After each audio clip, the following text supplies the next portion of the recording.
బండి వచ్చింది అనుకోండి, ఆగిపోయి వెనక్కి వెళ్ళిపోతుంది. మళ్ళా బండి మీద వస్తే కాలు అడ్డు వచ్చింది అనుకోండి, మళ్ళా ఆ బండి అక్కడ పెట్టేసి ఇంక మళ్ళీ వెళ్ళం అనుకుంటాం ఒకసారి వెళ్ళం. అలా ఎప్పుడైనా రోడ్డు మీద కానీ ఎక్కడైనా ప్రయాణమై వెళ్తూ ఉన్నప్పుడు, మన ప్రయాణంలో ఏదైనా అడ్డులు వస్తూ ఉన్నప్పుడు ఆ అడ్డులన్నీ తప్పించుకోకుండా ఆగిపోయింది అనుకోండి, మన ప్రయాణం ఎప్పటికీ సాగదు. ఇది మనకి తెలిసిందే, గొప్ప సత్యం కదా. అలాగే దేవుడు ఏమంటాడంటే, నీకు ఏ అడ్డుబండి వచ్చినా అది నేను తొలగిస్తాను అంటాడు. తొలగిస్తాను, ఏ అడ్డుబండి అయినా సరే తొలగిస్తానంటే నువ్వేం చేస్తావు అంటే దాన్ని ఎదురు నుంచి చూస్తూ ఉంటావు, ఎప్పుడు తొలగిస్తావు అని. యాక్చువల్లీ ఏం చెప్తాడంటే, నీ మార్గం ఇరుకు చేసి విశాలత కలిగిస్తాను అంటాడు. నువ్వు వెళ్ళాలి అంటే, నేను ఒక ప్రాంతం అంటే అమలాపురం ప్రాంతం నుంచి ఇక్కడ రావాలంటే కార్ డ్రైవ్ చేసుకుని వస్తున్నాము. చాలా అడ్డు వచ్చినాయి మనకి. అడ్డు వచ్చినాయి అని చెప్పి అక్కడే ఆగిపోయి వాడిని తప్పుకోమంటే తప్పుకుంటాడా? తప్పడు. ఖచ్చితంగా ఎవరు తప్పు కావాలి? మనమే తప్పు కావాలి. ఆ కృప దేవుడు మనకి ఇచ్చాడు కదా, ఆ యొక్క తెలుగు మనకి ఇచ్చాడు దేవుడు. ఆ తెలుగు ప్రకారం వెళ్ళాలి మనం. ఇలా వస్తేనే ఇక్కడ చేరుకోగలిగాము, ఇలా వస్తేనే ఇక్కడికి చేరుకోగలిగాము. అలాగే మన జీవిత ప్రయాణంలో దేవుడు మనకు అన్ని కలుగ చేస్తాడు, కానీ మనం ఎక్కడ ఆగిపోతున్నాం? ఎక్కడ అడ్డుబడులు వస్తే అక్కడ సమస్య అవ్వచ్చు, ఇబ్బంది అవ్వచ్చు, కన్నీరు అవ్వచ్చు, ఏదైనా కావచ్చు, ఇది ఉందని నేను ఎక్కడ ఆగిపోతాను అనే ఆలోచన ఉండాలి. అలాగే బైబిల్లో చాలా చోట్ల మనకు చెప్పాడు, కానీ ఆదికాండం నుంచి 20వ అధ్యాయంలో 21వ వచనం తీసుకుని మీతో మాట్లాడాలని ఆశపడుతున్నాను. దేవుడు అంటాడు, మీ జీవిత ప్రయాణంలో ప్రయాణిస్తున్నప్పుడు నేను కొన్ని మీకు ఇస్తాను, ఇచ్చి నువ్వు ఖచ్చితంగా పాటించాలి. ఖచ్చితంగా పాటించాలి అంటే, ఇప్పుడు చూడండి, డాక్టర్ గారి దగ్గరికి వెళ్తే మనకు జ్వరం వచ్చింది అనుకోండి, ఆయన మెడిసిన్ రాసిస్తారు. రాసిచ్చి వెంటనే ఏమడుగుతో తెలుసా? ఎలా వేసుకోవాలంటే అలా కాకుండా జేబుకి వచ్చేసి అనుకో, లేకపోతే అన్ని ఒకసారి వేసుకున్నాం అనుకో, మళ్ళీ టాబ్లెట్ నీకు ఎప్పుడు రాయరు. ఒక రిపోర్ట్ రాస్తారు నీకు, అది ఆ రిపోర్ట్ నేను చదివచ్చు ఎప్పుడు వేసుకోలేదు అనుకోండి, అప్పుడు నీకు టాబ్లెట్ డైరెక్ట్ సెలవు ఎక్కిస్తారు. అలా అంటే నువ్వు ఏదైనా నీకు మెడిసిన్ ఇచ్చినప్పుడు అది ఎలా వాడాలి, ఎప్పుడు వాడాలి, భోజనం ముందు వాడాలా, భోజనం తర్వాత వాడాలని తెలుసు. కానీ వాక్యం వరకు వస్తే మాత్రం డాక్టర్ గారు చెప్పింది మీరు డాక్టర్లు ఎవరంటే దేవుడికి స్తోత్రం చెప్తారు. నీకు ఏదైనా ఇబ్బంది వచ్చినప్పుడమ్మా నువ్వు ప్రార్థన చేస్తుంటే ఇబ్బంది. నువ్వు ఎప్పుడైతే అది జ్వరం వస్తుంది, ఫస్ట్ జలుబు చేస్తుంది, టాబ్లెట్లు వాడమంటే వాడడం, దగ్గు వస్తుంది వాడడం, దగ్గు జలుబు కలిపి వస్తుంది వాడడం, అప్పుడు కొద్దిగా ఫేవర్ వస్తుంది అప్పుడు వాడడం. కాళ్ళు చేతులు ఎప్పుడు వచ్చి మనసు మీద ఉండి పైకి లేవలేదు స్థితిలో రాట్లేదు, అప్పుడు యాక్చువల్గా ఒక టాబ్లెట్లతో పోయేది ఎన్ని టాబ్లెట్లు వస్తాయి? ఇప్పుడు వస్తాయి. అలాగే మన జీవిత ప్రయాణంలో దేవుడు ఏం చెప్తాడంటే, నీకు ఎట్లాంటి పరిస్థితులు వచ్చినా నన్ను పిలువ నేను వస్తున్నాను. నన్ను పిలిస్తే చిన్న చిన్న ఇబ్బందులు వచ్చినప్పుడు దేవుడితో నువ్వు మాట్లాడడం వస్తే పెద్ద అడ్డుబడి నువ్వు తీసుకోవడేస్తావు అంటాడు. ఆమె ఏమంటాడు తెలుసా? చిన్న విశ్వాసంతో అడుగు, కొండ తీసుకెళ్ళిపోడేస్తాను. కొండ. ఈరోజు అలాంటి జీవిత ప్రయాణ మార్గంలో మీరు ఉంటే ఈ వాక్యం నీకే, ఈ వాక్యం నీకే. అంటే చిన్న చిన్న ఇబ్బందుల వల్లే చాలా డిప్రెషన్ వెళ్ళిపోతున్నాం అందరూ. డబ్బులు డిప్రెషన్ లో చదువుకునే వాళ్ళు వెళ్ళేవారు ఇప్పుడు అందరూ వెళ్ళిపోతున్నారు, ముసలి వాళ్ళు కూడా వెళ్ళిపోతున్నారు. వయసు అయిపోతుంది, నేను ఉంటాను వెళ్ళిపోతాను. అది కాదు, దేవా నువ్వు ఎప్పుడు రమ్మంటున్నప్పుడు వచ్చేస్తాను, కానీ నీ దగ్గరికి వచ్చే వరకు నీ కృప నాతో ఉంచు అని అడిగాను. అలా చెప్తున్నాను, నీ దగ్గరికి నేను వచ్చే వరకు నీ కృప నాతో ఉంచు, చాలయ్యా, అది చాలు నాకు, అది చాలు, ఈ పరిస్థితే చాలు నాకు అని నువ్వు అడిగితే దేవుడు నీతోనే ఉంటాడు. షుగర్ వచ్చేసింది, షుగర్ షుగర్ షుగర్ షుగర్ అంటే నువ్వు షుగర్ కొద్దిగానే ఉంటుంది, ముందు బస్తాలు బస్తాలు ఇచ్చుకుంటావు. భయం షుగర్ వచ్చే చాలా తక్కువ, భయం అన్నది మాత్రం చాలా ఎక్కువ, బస్తాలు బస్తాలు ఉంటుంది. అప్పులు అన్నది చాలా తక్కువ ఉంటుంది. అప్పు, ఈ అప్పు తెచ్చడానికి తప్పు చేస్తున్నాం. ఆ అప్పు తీర్చడానికి ఇంకో అప్పు చేస్తావు. అంటే నువ్వు నమ్మకంగా చిన్న దాంట్లోనే దేవుడు ఇబ్బంది అడిగితే దేవుడు దాంట్లో నీకు విశాలత ఇస్తాడు దేవుడు. అట్లానే ఈ అబ్రహాము సారా జీవితంలో నీకు బిడ్డలు ఇస్తాను అన్నాడు, ఇచ్చాడు. ఇస్తాను అన్నప్పుడు ఆగాలి, తొందరపడిపోయాడు. తొందరపడి నా వయసు అయిపోతుంది, మన చుట్టూ నా వయసు, నా రక్తము, నా శరీరం అంతా బలహీనమైపోయినప్పుడు బిడ్డలు ఇస్తే నాకేం ఉపయోగం, నాకు ఆల్రెడీ సెకండ్ ప్లాన్ ఉంది, నాకు ప్లాన్ ఉందని చెప్పి ఆ అబ్రహాం గారిని సారముతో ఒప్పించి ఆవిడ ఆల్టర్నేట్ రెడీ చేసుకో. ఆ ఆల్టర్నేట్ ఏంటంటే ఈ టాబ్లెట్ బాగోకపోతే ఇంకో టాబ్లెట్ వేసుకుంటాం. ప్రార్థించమన్నాడు, నువ్వు ప్రార్థించు. ఉపవాసం అన్నమాట, ఉపవాసం ఉండవు. ఎదురు చూడమని నువ్వు ఎదురు చూడవు. ఈ జీవిత ప్రయాణ మార్గంలో మనం ప్రయాణిస్తున్నప్పుడు ఒక మూడు విషయాలు చెప్తాను ఈరోజు మీకు. 5వ అధ్యాయం నుంచి చెప్పాడు నాకు వెళ్ళా, కానీ చెప్పింది చెప్పినట్టు చేశాడు ఆయన. దేవుడికి స్తోత్రం కలుగును గాక. చూడండి 20వ అధ్యాయంలో మొదటి 7 వచనాలు ఒక మాట, తర్వాత కొన్ని వచనాలు ఒక మాట, తర్వాత కొన్ని వచనాలు ఒక మాట చెప్పి నేను మిమ్మల్ని దేవుడు నామమున తీసుకెళ్దాం.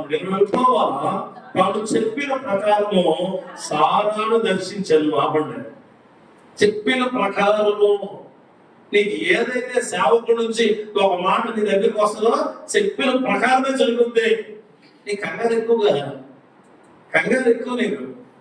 ఎవడికో బండి ఏజ్ వచ్చిన తర్వాత కొంటారు తల్లిదండ్రులు, నువ్వు 7th క్లాస్ నుంచి మొదలెడతావు బండి కొనేది. ఎందుకు? కాళ్ళు నీకు బ్రేక్ ఎట్లు రాదు, నీకు పెట్రోల్ కొట్టించడానికి నీ దగ్గర డబ్బులు ఉండవు, ఏమీ ఉండవు. ఎవడైనా అడ్డొస్తే ఏం చేయాలో తెలియక ఆడి మీద పార్క్ చేద్దాం బండిని. ఎవరి మీద? దాన్ని యాక్సిడెంట్ అంటారు. సారాన్ని ఎవరు దర్శించారంటే చెప్పిన మాట ప్రకారం దేవుడు. అప్పటికే ఆఖరితో ఏమన్నాడు, బిడ్డ వచ్చేసింది. అప్పటికే ఆల్టర్నేట్ పెట్టేసుకున్నాడు. అయినను దేవుడు కోపము నిమిషం మాత్రం ఉండదు. ఆమె దేవుని యొక్క కోపమట నిమిషం మాత్రం ఉండను. నీ పాపాలన్నీ పట్టుకుని ఉంటే, నీ పాపాలు ఆయన కనుక ఒకసారి గుర్తు చేసుకుని ఉంటే అసలు నీకు మళ్ళా శ్వాస తీసుకోవడం కూడా గ్యాప్ కూడా, నువ్వు శ్వాస తీసుకునే గ్యాప్ కూడా నీకెవడు, నేనే కానీ మీరు కానీ నీ పాపాలన్నీ లెక్కించి నీ పాపాలని లెక్క పెట్టుకుని ఒక్కసారి నీ వైపు ఒక్క సెకండ్ కన్ను పెడితే 6 సెకండ్లో నీ శ్వాస వల్ల నీకు రాదు. పాత నిబంధనలు ఉన్న దేవుడి యొక్క కోపం కొత్త నిబంధనలో కనుంచే, ఈ కృపాకాలంలో కనుంచే నువ్వు నేను ఉండవు, నేను కూడా ఉండను. దేవుడు నామమున నీకు చెబుతున్నాను, దేవుడు ఇచ్చిన మాట చొప్పున కాకుండా నీ చొప్పున నువ్వు ఆల్టర్నేట్ చేసుకున్నా నేను ఆయన దర్శించబోతూ ఉన్నాడు. గుర్తించుకో, నీ దగ్గరికి వస్తాడు, నీతో మాట్లాడతాడు. చాలా ఏం చేసిందంటే, బాబు నాకేమి పిల్లలు కొట్సో, ఇదిగో నీకు ఒక బంగారు కొందనపు బొమ్మని తయారు చేశాను, ఆవిడతో నువ్వు వెళ్తే నీకు బిడ్డ పుడతాడు, ఆ బిడ్డే నా బిడ్డ. మనం ఇల్లు కట్టుకోలేము, మన అద్దిల్లే మన ఇల్లు. మనము బండి కొనుక్కోలేము, ఎవరో ఇచ్చిన బండే మన బండి. మన బిడ్డలు మనం చదివించుకోలేము, ఎవరో చదివిస్తుంటే మనం మన దగ్గరికి అప్రిషియేట్ చేస్తాం. మన కుటుంబాలు బాగోవు, ఎవరో కుటుంబాలు బాగుంటే మనం ఆనందపడుతూ ఉంటాం. మనకు గర్భఫలాల గర్భం రాదు, వేరే బిడ్డలు ఎత్తుకుని మనం కాసేపు నీకు బిడ్డనిస్తావు ఆడించి పంపిస్తాను అనుకునే స్టేజ్ లో ఉంచవచ్చే. దేవుడు అది తప్పు, నేను దర్శించబోతూ ఉన్నాను. నీకు రావాల్సింది, నీకు ఇవ్వాల్సింది, నీకు చెందాల్సింది, నీకు ఏదైతే నేను వాగ్దానం చేశానో ఆ వాగ్దానాన్ని నీకు నెరవేర్చడానికి నేను కొనుకను నిద్రపోను అంటున్నాడు. చెప్పిన మాట చెప్పిన ప్రకారము సారాను దర్శించను. యెహోవా తానిచ్చిన మాట చొప్పున సారాను గూర్చి చేసెను. ఏమాట ఇచ్చాడు ఆయన? ఏమాట ఇచ్చాడు? భలే ఉంటుంది ఆ మాట. 17వ అధ్యాయంలో ఉంటుంది, చూడండి ఒకసారి. 17వ అధ్యాయంలో 17లో 18లో చూడండి ఒకసారి. చూడండి, మరియు దేవుడు సారా నీ పేరు 16వ వచనం చూడండి. నేను ఆమెను ఆశీర్వదించి ఆమె వలన నీకు కుమారుని కలుగజేసేదను, నేను ఆమెను ఆశీర్వదించదను. 2 సార్లు చూడండి. తర్వాత మళ్ళీ అంటాడు, ఆమె జనములకు తల్లి ఉండును. ముసలావిడ ఎవరికి తల్లి ఉంటుందా? జనాలకి. ఈయనేం అడుగుతున్నాడో ఒకటే అడుగుతున్నాడు. ప్లీజ్ మనం ప్లీజ్ ఉద్యోగం ఇస్తే చాలు, నీ జీవితాంతం ఉద్యోగం ఇస్తానంటే, నీ లైఫ్ లాంగ్ నీకు అన్ని ఇస్తానంటే నువ్వు ఉద్యోగం కావాలంటే నీకు ప్రభు ఒక్క చిన్న గది ఇస్తే చాలు, చిన్నగా తెచ్చాడు 4 గదులు ఇస్తాను నీకు. ఆయన ఇచ్చేలా ఉంటుంది. శనములకు తండ్రి నువ్వేమడుగుతున్నావు? ఒక్కటి ఆకలి తీసుకొచ్చి నాకు ఒక్కటి చాలు, ఒకటి ఏంటండి అలా అడగండి దేవుణ్ణి. ప్రభా నేను బాగుండాలి, నా బిడ్డలు బాగుండాలి, నా బిడ్డలు బాగుండాలా, నా కుటుంబం బాగుండాలా, నా కుటుంబం అందరితో ఉండాలి. అది దేవుడిని అడిగే విధానం. నేను ఎప్పుడు ఒక్కడు నాకు గురించి ప్రభా నాకు ఇద్దరు మొత్తమే అంటే మొత్తం ఎందుకంటే నాకు మొత్తం కావాలా, మొత్తం ఎందుకు కావాలంటే నువ్వు మొత్తం ఇచ్చేది ఇస్తానని మాట ఇచ్చావు నాకు. అలా సాధించుకోవాలి. చూడండి అక్కడ అంటాడు ఆయన, ఏమని ఆమె జనములు కలిగినను జనములతో రాజులు ఆమె వల్ల కలుగుదని అబ్రహాము తల్లిను. అబ్రహాము సాగిలపడి నవ్వి అప్పుడు అంటారు. అప్పుడు ఈవిడ ఎక్కువ మాట్లాడుతుందండో, కిందగా చూడండి, కిందగా ఇస్మాయిల్ నీ సన్నిధిని బ్రతుకుని అనుగ్రహించినాడు దేవుడితో చెప్పగా, దేవుడు నీ భార్య అయిన సారా నిశ్చయముగా నీకు కుమారుని కలిను, అతనికి ఇస్సాకు అని పేరు పెట్టుదువు. ఆమేన్. మీరంతా లాస్ట్ ఆదివారం నీకు ఏదో ఒక వాగ్దానం, అమ్మ నీ ఇంట్లో మంచి జరుగుతుంది తెచ్చే, నువ్వు క్యాలెండర్ చూసుకుని ఆదివారం వచ్చేసి జరగలేదే. అప్పుడే గర్భఫలం నీకు ఇస్తాడంటే ఇంకా రాలేదని ఆయన వైపు చూడాలి. నీకు ఇచ్చిన వాగ్దానం గొప్పది, నీకు నడిపించే వాగ్దానం దేవుడు గొప్ప దేవుడు.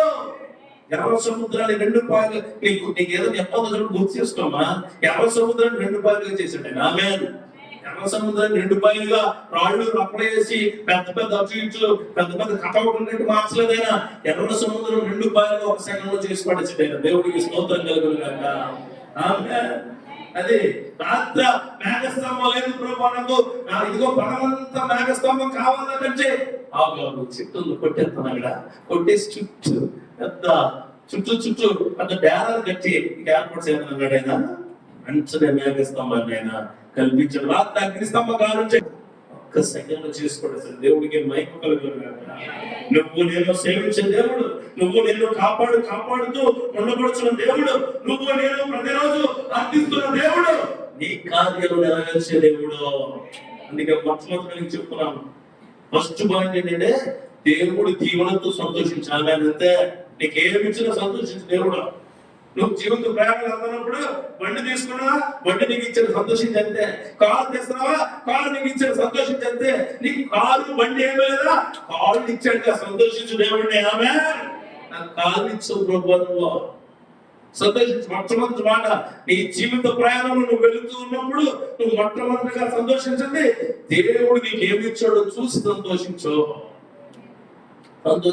నీకు చదువు ఉద్యోగం అన్నది నెక్స్ట్, నీకు చదివించడుగా దాన్ని బట్టి సంతోషించు. గర్భఫలమైన తర్వాత నీకు పెళ్లి చేశాడుగా దేవుడికి స్తోత్రం కలుగును గాక. సంతోషించు. నీకు ఇచ్చిన భర్తను బట్టి, నీకు ఇచ్చిన కుటుంబాన్ని బట్టి, నీకు ఇచ్చిన అత్తమామలను బట్టి, నీకు ఇచ్చిన కుటుంబ పరిస్థితులను బట్టి నువ్వు సంతోషించు. నీకు ఎదురైపోతూ ఉన్నాడు. నీకు విశ్వాసిగా మీరు అందరూ ఉన్నారు కదా, ఏదో ఎదుగుపోవాలి ఆలోచన మనకోసే. నీకు ఇచ్చిన మందిరాన్ని కూడా సంతోషించు. దేవుడికి స్తోత్రం కలుగును గాక. అయ్యా, ఎవరికి లేని కృప ఈ ప్రపంచంలో ఎవరికి లేదు. నా కళ్ళ ముందు చాలా మంది రోడ్డు మీద పోతున్నారు. నా కళ్ళ ముందు నేను ఇక్కడ ఉండగా ఎంతో మంది చనిపోతారు నేను వార్తించినాను. కానీ ఆదివారం పునరుత్థాన దినాన్ని వచ్చి నీ మందిరంలో కూర్చుని నీ మాట వింటున్నానయ్యా, నీకేమన్నారు కృపా అనుకోవాలి. అప్పుడు నీ జీవితం బాగుంటుంది. పరిశుద్ధాత్ముడు నీతో మాట్లాడుతున్నాడు. పరిశుద్ధాత్ముడు ఆయన మాట ప్రకారం నీతో మాట్లాడుతున్నాడు. ఆయన మందిరంలో కూర్చుంటే ఒక రోజు 1000 దినముల కంటే శ్రేష్టము. 1000 దినాలు బతికేస్తున్నావు. దేవుడికి స్తోత్రం. నీకు ఇచ్చిన వాగ్దానం, నువ్వు మరొక 1000 దినాలు బ్రతకబోతున్నావు. 1000 దినాలంటే దాదాపుగా 3 సంవత్సరాలు. మరలా నీకు దేవుడు ఆయుష్ని ఇవ్వబోతూ ఉన్నాడు. ఒక్క రోజు పడి పోయిద్దాం. ఒక్కరోజు ఆ దీవెనలో బట్టి సంతోషించాలి. ఆ దీవెనలు ఇప్పుడు ఉన్న బండి ఎక్కుతావు, నువ్వు ఎక్కి అక్కడ పని అవుతుందో నీకు ఎందుకైంది మొదలు పెట్టు. ఎగ్జామ్కి వెళ్ళే ముందు అన్ని పెట్టుకున్నాడు, ఆలోచన ఇచ్చాడు, పెన్ ఇచ్చాడు, బుక్ ఇచ్చాడు, అన్ని ఇచ్చాడు దేవుడు నీకు. పేపర్ ఎలా ఉంటుందో, పేపర్ ఎలా ఉంటుందో తెలిసేదే ఎగ్జామ్. ఎగ్జామ్ అని చేసి పేపర్ ఎలా ఉంటుందో తెలియచెప్పేది, నువ్వేమవుతావు తెలియచెప్పేదే పరీక్ష. నీకు పరీక్ష నీకు చెప్పైతే నువ్వెందుకుగా, అసలు నీకు అన్ని దేవుడు ముందు ఇచ్చేసి, ఇదిగో 9 గంటలకు నీకు ఉద్యోగం వస్తుంది, 11 గంటలకు నీకు డబ్బులు వస్తాయి, 12 గంటలకు నువ్వు చచ్చిపోతావు అంటే భయమే నీకు. బ్రతకలేదు. ఇదిగో 22 ఏళ్ళకి నీకు ఉద్యోగం, 28 ఏళ్ళకి నీకు పెళ్ళు, 35 ఏళ్ళకి నీకు పిల్లలు, తర్వాత 40 ఏళ్ళకి యాక్సిడెంట్ లో నువ్వు చచ్చిపోతావు అని చెప్పాడు దేవుడు. 22 ఏళ్ళకే చచ్చిపోతావు. అందుకే దేవుడు నీకు ఎప్పుడు ఇస్తే అందుకంటే ఏ రోజుకి అది చాలును అంటాడు ఆయన. ఆ మాట అర్థం అదే. ఎప్పుడు చాలు నీకు ఇచ్చిన చదువును బట్టి, నీకు ఇచ్చిన కుటుంబాన్ని బట్టి, నీకు ఇచ్చిన ఉద్యోగాన్ని బట్టి, నీకు ఇచ్చిన క్రియలను బట్టి, నీకు ఇచ్చిన మందిరాన్ని బట్టి, నీకు ఇచ్చిన సేవకుడిని బట్టి, నీకు ఇచ్చిన బైబిల్ని బట్టి, నీకు ఇచ్చిన ప్రార్థన బట్టి దేవుడి నామములో సంతోషించేవాడిగా ఉండాలా. అప్పుడు దేవుడు నిన్ను గొప్పగా చూస్తాడు. చూడండి, ఆవిడకి ఏమంట, ఆంగర్ దగ్గరికి వెళ్ళిపోతున్నాడు ప్లాన్ ఇస్తే, అయినా వచ్చాడట దేవుడు ఆవిడ దగ్గరికి వచ్చి దర్శించి ఏం చేసినట్ట, ఏదైతే మాట చెప్పాడో అదే ఇచ్చినట్టు. చూడండి, 2వ వచనం ఇంకా బాగుంటుంది. ఎప్పుడైనా దేవుడు అబ్రహాముతో చెప్పిన నిర్ణయ కాలంలో సారా గర్భవతి అతని ముసలితనమునందు అతని కుమారుని కనెను. వెనకాల ఇంకో మాట ఏమంటుందంటే, ఇది ఎంత కామెడీగా ఉంటుందంటే, అబ్రహాముకి ఒకసారి చూస్తే నాకు చాలా విశ్వాసం వచ్చింది, నవ్వు వచ్చింది, చాలా కోపం అన్ని వచ్చేస్తాయి నాకు. అబ్రహాం చూసి చదువుతున్నప్పుడు ఇదే 17వ అధ్యాయం చదివినప్పుడు చూడండి, అబ్రహాం ఏమంటాడు తెలుసా? అబ్రహాం అంటే మామూలుగా కావలేదు, తెలంగాణవాడు. అది మీరు కూడా అలాగే చెప్తారు. అమ్మా ఇప్పుడు 2 గంటలు డబ్బులు ఉంది, అయిగా రంగాలు మంచి ఇస్తాడు. నువ్వు ఎవరిని ఎంతకాలం చేస్తున్నావు? ఎవరిని అంటే నీ మీద నీకు ఏం లేదు, నాకు నీకు బిడ్డనిస్తాడు మంచి 17 ఏళ్ళు అసలు పెట్టిన చెప్పలు. నేను ఈ మాటలు వదిలే ఎంత ఎగ్జాక్ట్ ఆన్సర్ ఉంటుందంటే చూడండి, 17వ వచనంలో 17వ అధ్యాయం చూడండి.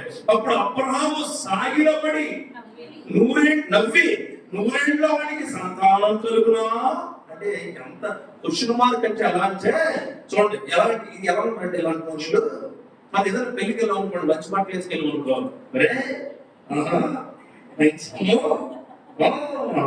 అంటే ఈ ఉద్దేశం నుంచి అని బాగుపడకూడదు, ఈ ఉద్దేశం అంటే ఎప్పటికీ బాగుపడకూడదు అనేసి ఉద్యోగం ఏంటిరా క్వశ్చన్ మార్క్ అన్నమాట. అదే అబ్రహాము దేవుడితో ఏమనంటే సాగిలపడి నవ్వి, ఇదిగో నా జీవ చచ్చిపోయింది, నాకు శరీరం చచ్చిపడిపోతుంది, నాకు నా లైఫ్ మొత్తం అనగారిపోతుంది, జోకులు ఏమిట్లేదు నాకు దేవుడు. ఇక్కడ ఎలా ఇచ్చిన చూడండి, చాలా జాగ్రత్తగా చూడాలి. మనం బైబిల్ మాటలో చాలా స్పష్టంగా మనతో మాట్లాడతాడు దేవుడు. దేవుడికి స్తోత్రం కలుగుతుంది కదా. చాలా స్పష్టంగా చూడండి, ఆయన ఏమంటాడంటే, ఎట్లనగా దేవుడు అబ్రహాముతో చెప్పిన నిర్ణయ కాలంలో సారా గర్భవతి అండర్లైన్ చేసుకోండి, అతని ముసలితనమందు అతని కుమారుని కనుగొ. దేన్ని బట్టి పగలబడిన వాడు ఆ ముసలిదాన్ని పెట్టించాడు. దేవుడికి స్తోత్రం కలుగుతుంది కదా. ఏ ఇల్లు కట్టుకుంటామన్నప్పుడు నవ్వవో అదే ఇల్లు దేవుడు అవ్వబోతున్నాడు. దేవుడికి స్తోత్రం కలుగుతుంది కదా. ఏ గర్భఫలం లేదని నువ్వు ఇంటికి వెళ్ళి ఎంతకాలపు నవ్వులు నవ్వవో అదే రోజు నీ గర్భఫలం ఇవ్వబోతున్నాడు దేవుడు. దేవుడికి స్తోత్రం. ఏ కాలేజీలో నీకు సీట్స్ రావాలి అందరూ 70లో ఉన్నారో అదే కాలంలో సీట్ తీసుకోబోతున్నాడు. దేవుడికి స్తోత్రం కలుగుతుంది కదా. ఏ విషయం ముందు నువ్వు చుట్టూ ఉన్నవారు నిన్ను చూసి పగలబడి నవ్వుతున్నారో అక్కడే దేవుడిని దర్శించబోతున్నాడు. అమ్మంటే దేవుడు నమ్మదగిన వాడండి, ఏదైనా చేయగలిగిన దేవుడు. చూడండి, దేవుడు మనం ప్రశ్నిస్తే దేవుడి సమాధానం ఎప్పుడు ప్రశ్నించలేని విధంగా ఉంటుంది. ఒక్కసారి దేవుడు ప్రశ్నిస్తావు ఏమో తెలుసా, నా బ్రతికించేదా అని. దేవుడు ఎదురుగా వచ్చి నీ బ్రతికి ఇంకా ఉంది అని చెప్తాడు. ఆమె నా బ్రతికించేదా, నాకు ఇంకా దరిద్రమైన జీవితమేనంటే నీ దరిద్రం తీసుకుని తన యొక్క గొప్ప దర్శనాన్ని నీకు దయచేయబోతాడు. నమ్మండి, దేవుడు చాలా నమ్మదగిన వాడు. చూడండి, అబ్రహాము 10 ఏళ్ల క్రితం నవ్వాడు. ఎవరు చూసి నాకు నువ్వు కామెడీ చేస్తున్నావు, అసలు నాకు పిల్లోడు ఇస్తారని నువ్వు ఎలా అనుకుంటున్నావు? ఇదికి వచ్చేసి బాడీ మొత్తం అటు ఇటు ఉయ్యాలా ఊగుతుంది ఇప్పటికే 90 ఏళ్ళు అవుతుంది. కానీ 100 ఏళ్ళకి సేమ్ అదే టైంకి దేవుడు నిర్ణయించిన టైంకి exact calendar, exact date, exact టైంలో అదే మనుషుడికి పిల్లనిచ్చాడు దేవుడు. దేవుడికి మహిమ కలుగునుగాక. నమ్మం అమ్మా, ఇక్కడ మనుషులు చాలా మంది ఉన్నారు. మీ జీవితంలో కోరుకోలేని ఇంకా పొందుకోలేని వాగ్దానాలు ఏమైనా ఉంటే దేవుడు ఆ వాగ్దానం పొందుకోవడం కనుక తీసుకెళ్తారు పైకి. దేవుడికి స్తోత్రం కలుగును. అది నమ్మను ముందు టైంగా చెప్తున్నాను. నాన్నున్నాడని పిల్లలు ఎంత ఆనందపడతారో, భర్త ఉన్నాడని భార్య ఎంత ఆనందపడతారో, బిడ్డలు ఉన్నారని పెద్దవాళ్ళు ఎంత ఆనందపడతారో, ఇల్లు ఉందని ఇంట్లో నివసించే వాళ్ళు అంత ఆనందపడతారో, దేవుడు ఉన్నాడని అంతకన్నా రెట్టింపు ఆనందపడాలి. దేవుడికి స్తోత్రం కలుగును. దేవుడి దీవెనతో సంతోషించే కృప ఇక్కడ అందరికీ దయచేయను గాక. నిర్ణయం కాలంలో సారా గర్భవతి అతని ముసలితల ముందు అతనికి కుమారుని కనును. ఎవరికన్నా కుమారుని? అబ్రహాముకి. ఎవరైతే లేదనుకున్నాడో, ఎవరైతే పుట్టనుకున్నారో, ఎవరైతే నాకేం ఉండదు అనుకున్నారో అతనికి కుమారుని కనును. దేవుడికి మహిమ కలుగును గాక. తీసుకోవాలిగా అది దేవుడి దీవెన. అప్పటికే పెద్ద తప్పు చేశారు. అప్పటికే ఏం చేశారు? అప్పుడే తెచ్చుకున్నారు. బైబిల్ నమ్మితే ఏమవట్లేదని, ప్రార్థన కొత్త ఏమవట్లేదని, దేవుడు నమ్మితే ఏమవట్లేదని ఎవడో ఏదో ఎంత తాగా ఎంత తెచ్చుకుంటాడు ఇంట్లో. చాలా జాగ్రత్త, చాలా జాగ్రత్త. దేవుడు చేసిన పని అది వచ్చిందని విడిచిపెట్టాడు. కానీ తర్వాత నువ్వు ఆయనకి లెక్క అప్పు చెప్పవలసి ఉంటుంది. ఆ లెక్క చాలా భయంకరంగా ఉంటుంది. ఆ లెక్క చాలా. నేను తెచ్చిన చాక్లెట్లు తెలుపుతున్నావు, నాకు తెలుసు.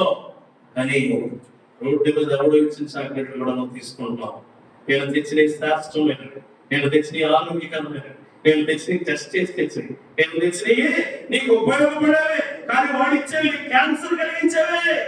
నువ్వు అవే తెలుసున్నావు అని అన్నప్పుడు తండ్రి దగ్గరికి పెట్టొచ్చి, సారీ డాడీ, ఇంకెప్పుడు చేయను, నువ్వు ఇచ్చినవే చాలా బాగున్నాయి, నీ లోపల ఉన్నాయి కదా నన్ను తీసుకోండి అంటే తండ్రి చెప్పిన మాట బిడ్డ ఖచ్చితంగా వినాలి.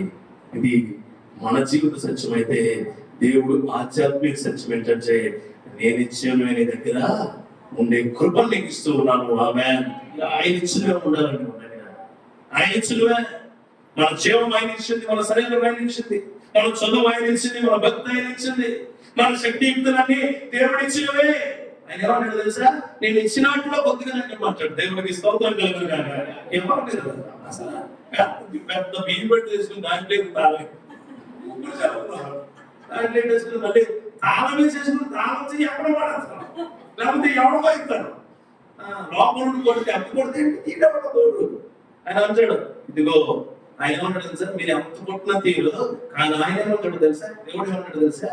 తలుపు దగ్గరే ఉన్నాను నేను, ఇదిగో పడుతున్నాను తెలుసా? దేవుడికి స్తోత్రం కలుగును గాక. సాతాను ఎంత కొట్టినా తీయడం డోర్లు. దేవుడు అంటాడు, నువ్వు జస్ట్ నేను కొట్టినంటే నువ్వు నీ దగ్గరికి వచ్చేస్తాను. దేవుడికి స్తోత్రం కలుగును గాక. అలాగే వచ్చాడు అబ్రహాము సారా. అలాగే ఇస్సాకు అనే పేరు ఆయన ఇంకొక విషయం చెప్తాను, ఆయన ప్రతిష్ఠించింది ఏది కూడా ఎప్పటికీ చెప్పుకోదు. దేవుడికి స్తోత్రం కలుగును గాక. సేవకుడిగా ప్రతిష్ఠించింది ఆయన ఎప్పటికీ ఏమీ సీవర్ కొండలాగా ఉంటాడు. మేమంతే ప్రతిష్ఠించింది దేవుడు అన్నప్పుడు ఎవరు ఏం చేసినా ఏం కాదండి. నువ్వు అంతే ఇక్కడ ప్రతిష్ఠించబడ్డావు. దేవుడికి స్తోత్రం కలుగును గాక. ఈ సంఘంలో కూర్చోబడుతున్నావు. ఈ సంఘానికి నువ్వు గొప్ప విశ్వాసిగా ఉండాలనుకుంటుంటే నువ్వు ప్రతిష్ఠించిన వ్యక్తిని. నీ జీవితంలో గొప్ప దీవెనను దేవుడు ఇవ్వబోతూ ఉన్నాడు. కూర్చుని విను. ఆయన నీ జీవితంలో గొప్ప క్రియలు చేయబోతూ ఉన్నాడు. చూడండి 5వ వచనం చూడండి, 4వ వచనం చూడండి. మరియు దేవుడు అబ్రహామును ఆజ్ఞాపించిన ప్రకారం అతను 8 దినములైన వాడు ఇస్సాకు వారు తన కుమారునికి సున్నతి చేశాడు. అబ్రహాము కుమారుడు ఇస్సాకు అతను పుట్టినప్పుడు అతను మళ్ళా చెప్తున్నాడు, మళ్ళా నువ్వు వెళ్ళట. మళ్ళా దేవుడు అంటే మామూలుగా చిన్న చిన్న వరదలు వచ్చినప్పుడు ఏమంటారు, ఆనకట్లు ఉంటాయి కదా, దానికి కొద్ది వాటర్ లీక్ అవుతుంది. దేవుడు పెద్ద పెద్ద ప్రాబ్లం వచ్చినప్పుడు చిన్న సొక్క కూడా బాగున్నాడు, అన్ని చూసేస్తాడు. దేవుడికి స్తోత్రం కలుగును గాక. మొత్తం అన్ని అదే ఎలాగంటే టైట్ ప్యాక్ వేస్తాడు ఆయన మొత్తం. అదే మళ్ళీ నూరేండ్ల వాడు అంటే మనకు రాస్తున్నాడు ఆయన. దేవుడికి స్తోత్రం. అబ్రహాం బాబు ఎట్లా ఉన్నాడు, ఒకవేళ నువ్వు ఎలా ఉందో చూసుకో. 5 ఏళ్ళు అయిపోయింది మరి వాగ్దానం వచ్చి జరగలేదేమో, జరగబోతాం. చాలా రోజులు ఎదురు చూస్తున్నామో నా జీవితం ఏంటో ఎలాగో అని. దేవుడు నీ జీవితాన్ని చూపించబోతూ ఉన్నాడు. గుర్తుపెట్టుకో, నువ్వు ఏంట్లో వాడు. తర్వాత ఇంకో మాట్లాడతావు చూడండి, ఏమంటే అబ్రహాము కుమారుడు ఇస్సాకు అతనికి పుట్టినప్పుడు అతను 100 ఏళ్ల వాడు. అప్పుడు సారా, దేవుడు నాకు నవ్వు కలగజేశాను, విన్నవారిలో నా విషయము నవ్వుదురను. చూడండి, అక్కడ వరకు దేవుడు దీవెనని సంతోషించేలా ఉన్నారు కదా. అక్కడే అసలు ప్రాబ్లం మొదలైంది. ఆల్రెడీ వాళ్ళకు వాళ్ళని నిర్ణయించుకుంటూ ఉన్నారు దగ్గర. ఏంటి ఆల్టర్నేట్. నువ్వు ఒక ఉద్యోగం వైపు సిన్సియర్గా ప్రిపేర్ అవుతున్నావు కదా. ఈ లోపల ఎవడో వచ్చి శతమానం చేతమాట దూరిపోతున్నారు. ఇది దూరలేదు. అదే దేవుడు ఏమంటుందంటే, మన మార్గంలో ప్రయాణిస్తున్నప్పుడు నువ్వు బండి వేసుకెళ్తున్నావు, ఎవరికి బండి రై అని అంటున్నాడు, నువ్వు బండి ఆగేసి అటు బండి చూస్తూ ఉంటే వెనక్కి వెళ్ళిపోతుంది. ఈ బండి ఎవడో పట్టిపోతుంది. ఏ ఊరు చేస్తావు? అవి చేయొద్దని దేవుడు నామంలో చెబుతున్నావు. అవి చేయొద్దు. నీకు ఇస్సాకు ఇచ్చాను. చూడు, అబ్రహాము కోరిక నెరవేర్చిన దేవుడు, అబ్రహాముకి ప్రశ్నకు సమాధానం ఇచ్చిన దేవుడు, సారా గర్భాన్ని బిడ్డనిచ్చిన దేవుడు, సారాకి నవ్వు కలగజేసిన దేవుడు, వాళ్ళ ముగ్గురిని గొప్పగా ప్రతిష్ఠించి వాళ్ళ దగ్గర ఉన్న చెడుని మళ్ళా తీసేయమంటాడు. Remove your badness, remove your unnecessary things towards God. ఏదైతే దేవుడి వైపుగా, దేవుడికి అనుకూలంగా క్రియలు ఉన్నాయో అవన్నీ పక్కన పెట్టి. రెండోది చాలా ఇంపార్టెంట్. రెండోది నచ్చదు మీకు. అస్సలు నచ్చదు. చూడండి, రెండో మాట చెప్తాను. రెండో మాట ఏంటంటే, ఇప్పుడు 2 వచనాలు తీద్దాం. కీర్తన గ్రంథంలో 111 నుంచి 111లో 7వ వచనంలో ఓ మాట. అంటే మిమ్మల్ని కూడా బైబిల్ తీసుకుంటాం. యాక్చువల్గా అవసరం లేదు, మనం తీర్కేందాం, అది అండర్లైన్ చేసుకున్న మాట. ఆయన చేతి కార్యములు సత్యమైనవి, న్యాయమైనవి, ఆయన శాస్త్రములన్నీ నమ్మకమైనవి. చూడండి, అది మళ్ళీ చెప్తున్నాను. ఆయన చేతి కార్యములు, ఏం చేసినా దేవుడు చేతి కార్యం అంటే అలాంటిదా? సత్యం. సత్యం అంటే ఏంటి నాకు తెలియగలుగుతున్నాను. సత్యం నిజం లేదు. సత్యం అంటే ఏంటి? అప్పుడు ఆయన అన్నారు కదా, నేనేం నిజం అనలేదు ఆయన. సత్యం నేనేం సత్యం అన్నాడు. నిజం వేరు. నిజం అంటే జరిగింది ఖచ్చితంగా చెప్పేది నిజం. సత్యం అంటే ఇంకెవడో కూడా దాన్ని మార్చలేడు. దేవుడికి స్తోత్రం కలుగును గాక. వాక్యమే సత్యం. దేవుడికి స్తోత్రం కలుగును గాక. దేవుడి వాక్యమే సత్యం. ఆయన చేతితో ఏదైతే చేస్తాడో అది వాక్యంలో ఉంటాయి, అవి న్యాయంగా నిలబడి ఉంటాయి. ఆయన చెప్పాడు ఏమనంటే, నేను నీకు బిడ్డనిస్తాను, సత్యమైన మాట, న్యాయంగా ఇస్తాను నీకు బిడ్డని. ఎప్పుడంటే ఏ టైంకి అయితే ఆ టైంకి ఇస్తాను. దేవుడికి స్తోత్రం కలుగును గాక. కొంతమంది అంటారు, పాలు రోజు 8 గంటలు పట్టుకొస్తాయి, పాలు వచ్చే ఎగ్జాక్ట్ 9 గంటలు అంటాడు, ఎగ్జాక్ట్ టైం 9 గంటలు పట్టుకొస్తాయి. పొద్దున్న 9 గంటలకు పాలు అంటాడు, ఎప్పుడు పట్టుకొస్తాడు? కరెక్ట్గా 9 పట్టుకొచ్చి ఎగ్జాక్ట్ అవడానికి ఇంకా బాగుంటుందని అంటాడు. అండ్ దేవుడు అలా కాదు, చెప్పిన టైంకి చెప్పినట్టుగా నీకు చేసే దేవుడు. నోవా అంటాడు, నోవా రా, నీకు ఒకటి ఖర్చు, మన ఖర్చు ఎలా ఉండాలి తెలుసా? అన్ని మెజర్మెంట్స్ నీకు చెప్తాను. ఎందుకు అని అడగలేదు నోవాహు. ఎందుకు చెప్పాలని అడగలేదు నోవాహు భార్య. ఎందుకు డాడీ నోవాహు బిడ్డలు నోవాహు అడగలే. కానీ ఖర్చు అని అంటాడు నోవాహు.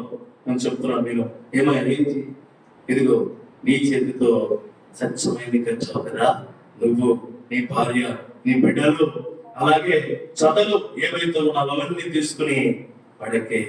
అప్పుడు కూడా ఎందుకని ఆయన అడగలేదు. దేవుడు నోవాహుని ఎలా అయితే వాడిలో పెట్టాడో మళ్ళా అలాగే వాళ్ళందరినీ వర్ధిల్లేలాగా మళ్ళా భూమి మీద పెట్టాడు. దేవుడికి మహిమ కలుగును గాక. ఆయన శ్రీరథి పనులు న్యాయంగా ఉంచాయి. దేవుడు అబ్రాహాముకు సాగించిన వాగ్దానము ఇది చెప్పినప్పుడు విశ్వాసం చాలా గొప్పది. టైం గడిచే కొద్ది నీ విశ్వాసం ఏమైతుంది? తగ్గిపోతుంది. అందుకే చెప్తున్నాను, టైం గడిచే కొద్ది నీ విశ్వాసం తగ్గిపోతుందేమో. దేవుడు దీవులతో సంతోషించు. రిజాయిస్ ఇన్ గాడ్ అంటాడు దేవుడు. దేవుడు సంతోషించు, దేవుడు గొప్పగా ఉండు. ఫిలిప్పీయులకు రాసిన పత్రిక 4వ అధ్యాయం 4వ వచనం మాట్లాడు, చూడండి ఒకసారి. ఎల్లప్పుడు ఒకసారి తీసి చదవండి. 4వ అధ్యాయం 4వ వచనం ఫిలిప్పీయులకు రాసిన పత్రిక. ఎల్లప్పుడూ ప్రభువునందు ఆనందించుడి, మరలా చెప్పెదను ఆనందించుడి. చాలండి. అంటే దేవుళ్ళు అండి ఎప్పుడు ఆనందించాలి. ఎప్పుడు ఆనందించడం అంటే బయటికి వెళ్ళిపోయి డీజేలు పెట్టుకుని పెద్ద మిక్సర్ పెట్టుకుని అందరి ఆనందం కదండి. దేవుడు ఆనందం అంటే, ప్రభా నువ్వు నాతో ఉన్నావు, నువ్వు నాతో ఉంటే నాకు సహాయం. ఎవ్వరు నాకు వద్దు, నా నవ్వులలో ఉంచావు, నా ఏడుపులలో ఉంచావు, నా బాధలలో ఉంచావు, నా కష్టాలలో ఉంచావు, నా కన్నీళ్ళలో ఉంచావు, నా మార్గాలు తెరిచే దానిలో కూడా అది ఆనందించడం అంటే ఆనందం. దేవుడు అంటాడు ఎల్లప్పుడూ ఆనందించుడి, మరలా చెప్పుదును ఆనందించే మనసు ఆత్మ దేవుడికి ఇచ్చునుగాక. బండ మన మీద పడిపోతున్నా, పర్వతం మన మీద పడిపోతున్నా, సముద్రం ముంచేస్తున్నా, వెలుగారిని ఎగరగొట్టేస్తున్నా, నా దేవుడి చేతిలో నేనున్నాను అనుకోవడమే ఆనందం. దేవుడికి మహిమ కలుగునుగాక. ఆ ఆనందంలో నువ్వు ఉంటే దీవెనలతో సంతోషించే వాడిగా నువ్వు ఉంచావు. ప్రభువులో ఆనందం ఎక్కడ దొరకదండి. పెళ్లి చేసుకున్న ఆనందం వీడియోలో కనిపిస్తుందండి.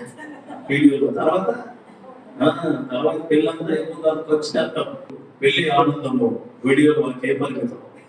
దేవుడు నీకు శాశ్వతమైన ఆనందం ఇవ్వాలంటే నీ యొక్క వివాహంలో అయినా ఖచ్చితంగా ఉండాలి. దేవుడికి స్తోత్రం కలుగునుగాక. హల్లెలూయా. ఆ కృప కాపుదల దేవుడు నీకు ఇచ్చి నడిపించుగాక. ఎల్లప్పుడూ ప్రభువులో ఆనందించావా? లేచిన తర్వాత నువ్వు దేవుడిని స్తుతించి స్తుతియాగం అర్పించి ప్రభువా కృతజ్ఞతాస్తుతులతో నిన్ను కోరుకుంటున్నానని చెప్పాలా? నీ ఉద్యోగంలో దేవుడు ఏ ఇబ్బంది లేకుండా ఉండాలని దేవుడిని కోరుకోవాలి. అది ఎల్లప్పుడూ దేవుడు ఆనందించడం అంటే మరలా సాయంత్రం పడుకునే ముందు మంచి జీవితాన్ని ఇచ్చావు, ఏ ఇబ్బంది లేకుండా నన్ను మరలా నిద్రావస్థలు తీసుకెళ్తున్నావు, నన్ను కాపాడు ప్రభువా అని అడగాల. ఒకవేళ ఈ నెలంతా అలా ఉండి ఈ నెల ఒక ఆదివారం కూడా చర్చలో మిస్ అవ్వకుంటే గట్టిగా హల్లెలూయా చెప్పండి. దేవుడికి మహిమ కలుగునుగాక. మిగిలిన సంగతి ఏంటి? మిగిలిన సంగతి ఏంటంటే చెప్తాను. అబ్బా నీకు పిల్లలు పుట్టదు, నాకు పుట్టరా, ఈ బ్యాచ్ అమ్మా మీకు కూడా ఆశీర్వదిస్తాడు దేవుడు. ఎప్పుడు? నిర్ణయ కాలమందులు. నిర్ణయ కాలమందు నీకు ఆశీర్వాదం ఇచ్చే దేవుడు నీలో ఉన్నాడు. అప్పటి వరకు దుష్టుల ఆలోచన చొప్పున నడవక పాపుల మార్గాన. నేను ఒక 2 నిమిషాలు తాడవునండి. దుష్టుడు నీ దగ్గరికి వచ్చి ఏం చేస్తాడంటే అలాగైతే బాగుంటుంది కదా. దుష్టుల ఆలోచన ఎవరికి ఇచ్చాడు? సారానికి ఇచ్చాడు. ఇదే దుష్టుల ఆలోచన ఎవరికి ఇచ్చాడు? అవ్వకి ఇచ్చాడు. అవ్వకి ఇచ్చాడు. ఏమన్నా పండుగ తెలుసా? ఉందా? పండుగ తెలుసా? ఉంది. ఏమైనారు? తించుడు సరే, తించుడు అంతే. జస్ట్ ఆలోచించాడు, నువ్వు వెళ్ళిపోయి అప్పుడు మార్గాన్ని పోయింది. దుష్టుడు ఆలోచన చొప్పున ఏమన్నా నడవక ఆలోచన నడుస్తాయి. ముందు నీకంట ముందు ఏమవుతుంది?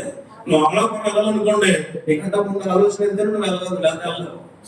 అర్థమైందా? నీ ఆలోచన వెళ్ళదు అనుకోండి, నేను ఏమంటా తెలుసా? పార్థివదేహం అంట.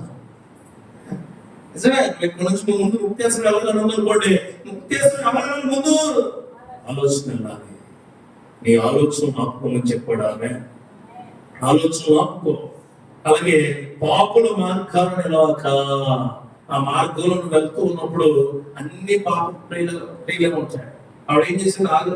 ఆగతో ఆవిడని ఒప్పించింది. పాపం ఆవిడ కూడా రిజెక్ట్ చేసి ఉండొచ్చు, ఆవిడ కూడా నాకు వద్దని ఉండొచ్చు. కానీ యజమానులు కదా, నీకు ఎందుకు నేను ఉన్నాను కదా, నేను చూసుకుంటున్నాయి ఎంత మీదే ఇవి చూడు. కనిపితో చూసా గొర్రెలకి నీయే. మీ అబ్బాయి వాడుచుకోరు ఎవరు అబ్రహం ఎవరు తెలుసా? ఎప్పుడే పట్టుకెళ్ళిపోతాడు సముద్రుడు ఆడి బాబాయ్ ఎన్ని బంగారు కొడుకు 15 వరకు. ఎవడ బంగారం? ఇదే ఇష్మాయేలు గారు ఎవడో కొడుకు. నేను చెప్పట్లేదు పేరు. ఎవడ బంగారం ఎప్పుడు వరకుని దేవుడు ఇచ్చే గిఫ్ట్ ఇచ్చేవారు. ఆమె దేవుడు నీకు ఏదైనా సరైనది ఇస్తే బంగారం కాక బొగ్గ అయిపోద్ది. అప్పుడు నిజమైన బంధాలు మొదలై దేవుడికి స్తోత్రం కలుగుగాక. ఆమె ఆ కృప కాపుదల దేవుడు నీకు ఇచ్చిన గాక. మనకి చెప్తాను, ముందుగా నీ జీవిత ప్రయాణంలో ప్రయాణిస్తున్నప్పుడు దేవుడు దీవెనలతో సంతోషించాడు. అప్పుడు రిజాయిస్, ఆనందంగా ఉండాలి. అర్థమైందా? మనకు ఆనందం ఎప్పుడు అవుతుందంటే చేలు పెరగాలి. మనకి డబ్బు రావాలి, డబ్బు వస్తే ఆనందం. డాక్టర్ డబ్బులు వస్తే ఆనందం. డాక్టర్ వచ్చేస్తుంది, డాక్టర్ వచ్చేస్తుంది. ఏం చేస్తా డాక్టర్? అది అప్పు, అప్పు. అమ్మఒడి వేసేస్తున్నారు, అమ్మఒడి.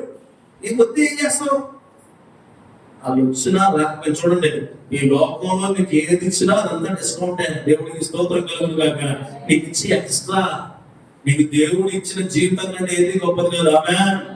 దేవుడే నీకు ఇలా నేను ఇలా నుంచోడం, నువ్వు అలా కూర్చోడం, నువ్వు ఊపిరి పీల్చుకోవడం, నువ్వు అలా వినడం అంతా దేవుడు ఇచ్చిందే.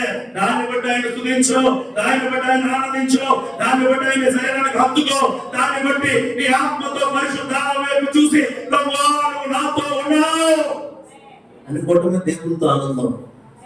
అది ఏదో వస్తే పొంగిపోమాక. నాకేది బయట నుంచి ఎక్స్ట్రా ఏదో వచ్చినట్టు పొంగిపోను. దేవుడికి స్తోత్రం కలుగుగాక. ఆమేన్. ఎందుకంటే ఎగ్జాక్ట్ గా ఏదైతే దేవుడు అదే చేస్తున్నాం. ఏదైతే ఎందుకు నమ్మకమైన పని వాళ్ళకి యజమానుడు నమ్మకంగానే చూసుకున్నాడు. దేవుడికి స్తోత్రం కలగాలి. సారా అలా ఎన్ని తప్పులు చేసిన నమ్మకమైన వాళ్ళు దేవుడికి. ఎందుకంటే ఎందుకు నమ్మకమైన వాళ్ళు చెప్తారు. ఏమంటాడు తెలుసా? ఆయన నువ్వు నచ్చే వెనక్కి అంటాడు. ఆయన నేను చెప్పిన చోటుకి వెళ్ళిపో, ఇదిగో లే, నేను ఎక్కడ చెప్పాను అక్కడ నువ్వు. అది నమ్మకం. ఒక్క మాట మాట్లాడకుండా ఒకటి అడుగుతాడు. ఎవరంటే నాతో పాటు తీసుకెళ్తాను అడుగుతాడు. అదొక్క ప్రశ్న అడుగుతాడు. వెళ్ళిపో అంటాడు. కానీ వెళ్ళే మార్గంలో చాలా ఇబ్బందులు ఎదురవుతాయి.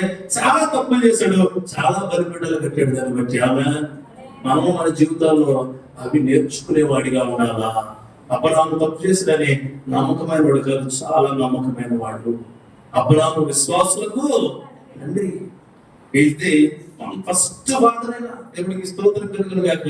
ఈ మానవ జీవితంలో విశ్వాసులందరికీ పై స్థానం ఉందంటే అది అబ్రాహాము మాత్రమే. ఆ క్రియ, ఆ కృప, దేవుడిలో ఆనందం నీకు దేవుడు ఇచ్చినగాక. ఫస్ట్ మాటది, ఫస్ట్ మాట 21వ అధ్యాయం 1వ వచనంలో నువ్వు తెలుసుకోవాల్సింది ఏంటంటే దేవుడు ఇచ్చిన దీవెనతో సంతోషించంటే. నీకు ఏమి లేవనుకోండి, ప్రాణం ఇచ్చాడు ఆయన. ప్రభు నాకు ప్రాణం ఇచ్చాడు. నీకు ఏదో అడుగు, ఏదో ఒక ఆశ అనుకోండి, ఏదో వస్తూ ఉంటుందండి నీకు. రెండో మాట చాలా ఇబ్బందికరమైంది, అయినా మీరు మాత్రం సంతోషంగా వినండి. చూడండి 8వ వచనం చదవమ్మా. ఆ పిల్లవాడు పెరిగి పాలు విడిచెను. ఇస్సాకు పాలు విడిచిన దినమందు అబ్రహాము గొప్ప విందు చేసిన. అక్కడ మొదలైంది అసలు ప్రాబ్లం. ఆగర్తో వచ్చిన బిడ్డకి ఏం చేయలేదు. పెద్ద డ్రమ్లు పెట్టి, డీజేలు పెట్టి, సౌండ్లు పెట్టి, 4-5 బాక్సులు పెట్టి రెండో అలా ఈయన వచ్చాడంటే దేవుడు ఇచ్చిన బిడ్డ ఏదైతే నమ్మకంగా ఉండి చూశారో, ఏవైతే ఎన్నో ఆలోచనని చెరిపేశారో, ఆ సంతోషాన్ని పంచుకుందాం అనుకుంటులోకి కూడా మొదలైంది. అందుకే లేనిపోని దరిద్రాన్ని తెచ్చిపెట్టుకోండి. నీ దగ్గర నీ సంతోషం తీసుకెళ్ళిపోతాయి. శుభ్రంగా ప్రార్థన చేసుకుంటున్నాం. 5.1 ఫ్లిప్కార్ట్ లో తయారు దొరుకుతుంది, బట్ మాకు ఇంట్లో 2.1 అయిపోతుంది జీవితం. ఎందుకు పని చేయకు? చాలా మంది ఆఫర్లు ఎందుకు ఇస్తారంటే నీ ఆఫర్ లాగెత్తండి, చాలా తీసుకోమాకండి. అదే జరిగింది. ఆ సారున్న హాగా ఆఫర్ వచ్చింది, ఫ్లిప్కార్ట్ లాగే ఆఫర్ బాగుంది కదా, మొత్తం 100% లాగేద్దామని కొనేసుకుంది. తర్వాత దేవుడు 200% దేవుడు ఇచ్చాడు. ఎవరికి? అబ్రహాముకి, సారాకి. అప్పుడు ఇది వస్తువు పనిచేయదని అర్థం చేసుకున్నాడు. ఇప్పుడైతే జరుగుతుంది. చూడండి ఏం జరుగుతుందంటే 9వ వచనంలో, అప్పుడు అబ్రహాముకు ఐగుప్తులైన హాదురైన కుమారుడు పరిహసించుడు చూచి, ఈ దాసిని దీని కుమారుడిని కలవడే నాకు తీయడం. అప్పుడు ముద్దులేసి, అప్పుడు పక్కనేసి కూడా కొంత మేలు లెక్కించుకో. ఇదిగో చూడు బంగారు కొండ, ఇయ్యే నీ గొర్రెలు, ఇయ్యే నీ గాడిదలు, ఇదిగో అందరూ నీ పనివారు, ఈ మంచం నీది, ఇదిగో నా చేతుల మీద కాళ్ళు పెట్టి నడువు అమ్మే.